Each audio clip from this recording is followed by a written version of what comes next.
ko lang. Bayolente at madalas magwala. Ito ang karaniwang kinikilos ni Sonny, isang dating magsasaka. Kaya naman masakit man sa kanilang kalooban, ikinulong siya ng kanyang pamilya.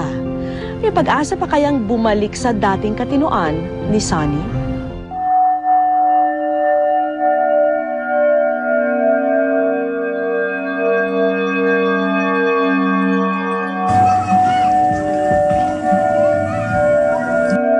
Wala man siyang nagawang kasalanan, ang kulungang ito ang nagsilbi niyang kanlungan sa loob ng 6 na taon.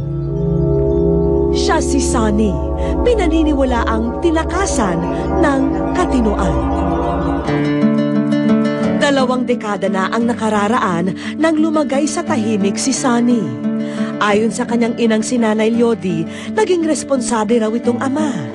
Nagtutumana nga po, nagagugulayan. Pag panahon ng gapasan, gumagapas. Kinalaunan, biniyayaan si Sonny ng 2 anak na lalaki. Dito raw siya lalong nagpursige para mabigyan ng magandang buhay ang kanyang mag-iina. Wala naman po siyang bisyo. Hindi naninigarilyo, hindi po umiinom. Ngunit di lumaon, nag-iba ang magandang takbo ng kwento ng buhay ni Sonny. Noong 2001, nagsimula na raw itong magkwento sa di umunoy mga nakikita at nakakausap nitong mga itim na duwende. Mabait naman mo yung duwende. Sige, nakaka-ano na din ko. Hindi mo siya nakakalaro ko ba? Tila bumbilyang napundi raw ito. Hindi na ito muling naghanap buhay. Hindi na rin daw ito tumitigil sa kanilang tahanan at hindi na muling inaruga ang asawa at mga anak. Sonny, kain ka na. Yung mga albularyo po nung una at baka raw nabati. Ganyan. Sabi naman ng mga albularyo, may duwending itim na sinasabi. Gagamutin po nila. Mga ilang araw lang naman, babalik na naman. Lumayas ka nga na rin dyan at baka balibagin ko ng Granada, ulo mo, hayop ka. Lahat ng tira ng salita mo, babasagin ko ulo mo, hayop ka. Lumayas ka riyan! Lalo pang lumala ang mga sumunod na pangyayari.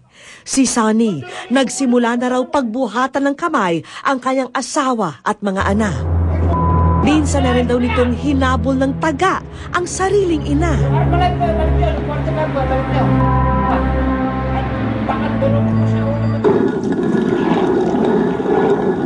Doon na nagpasya si Nanay Lodi na pauwiin na ang asawa at anak ni Sonny sa kanyang biyenan. Habang si Sonny, sa kulungang ito na ginugol ang nakalipas na 6 na taon. Wala naman akong magawa nga. Kaya po, sa totoo lang po, pag ako'y na pupunta sa mga kamag-anak ko, hindi ako maiyak. Ako kahit na minumura niya, hindi po ako nagtatanim ng sama ng loob dahil na ang naiisip ko, kung matino ang isipan nito, hindi gagawin sa akin. Dahil sa totoo po, mabait nga po ngayon nung binata.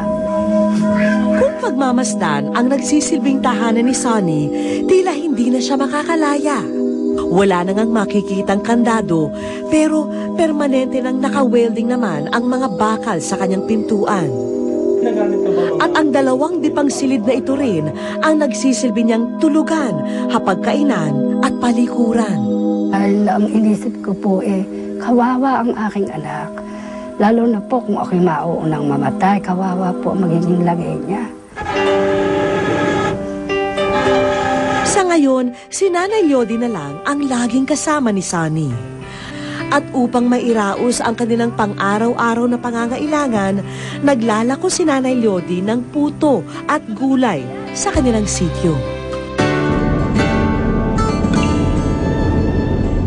Minabuti rin naming tuntunin ang kinaroroonan ng kanyang mag-iina. Hindi man kami pinaunlakan ng interview ng asawa ni Sonny, humarap naman sa amin ang kanyang 2 anak, sina RJ at Jepoy. Mahal na mahal kita kahit anong mangyari. Nasa puso mo lang kami, nasa puso ka namin. Basta magpagaling lang siya. Yun lang, labis na ako din. Makasama ko lang. Naalala mo pa ba yung tsura ni tatay? Ano yung tsura ni tatay? Ha? Sa ilang araw naming pagtigil sa tahanan ni na Sonny, hirap pa rin kaming makumpinsi ang aming sarili na tao ang mahigit kalahating dekada ng nakapiit sa maliit at kinakalawang na seldang ito na tuluyan lang makakalaya kung babalik na siya sa wastong pag-iisip. Wish ko lang